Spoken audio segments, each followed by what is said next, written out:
তৃতীয় লিঙ্গের ছদ্মবেশে ভারতে অনুপ্রবেশের অভিযোগে 7 বাংলাদেশি আটক।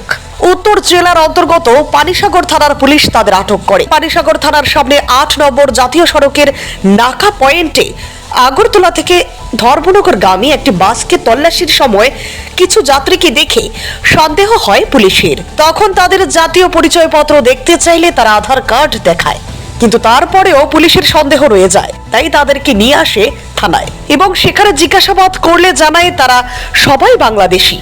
আগরতলা এসে নিজেদের পরিচয় বদলে তৃতীয় লিঙ্গের মানুষ এসে প্রথমে ধর্মনগর এবং সেখান থেকে গুয়াহাটি হয়ে মুম্বাই যাওয়ার পরিকল্পনা ছিল বলে পানিসাগর থানার ওসি সংবাদ মাধ্যমকে জানিয়েছেন। মোট 7 জনের মধ্যে রূপান্তরকামী হলো 4 জন। অন্যরা ছেলে হয়ে রূপান্তরকামী সেজে যাচ্ছিল বলে অভিযোগ।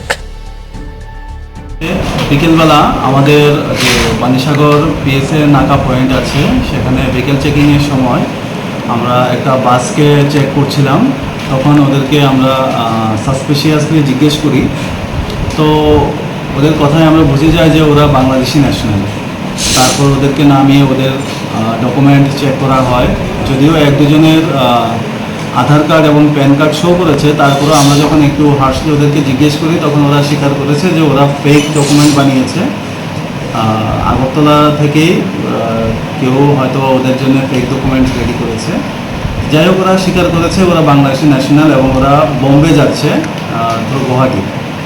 পরবর্তীকালে আমরা ওদেরকে ডিটেইন করি এবং স্পেসিফিক কেস রেজিস্টার করা হচ্ছে ওদের এগেইনস্টে। Bureau report, CNE TV. CNE TV, channel for news and entertainment.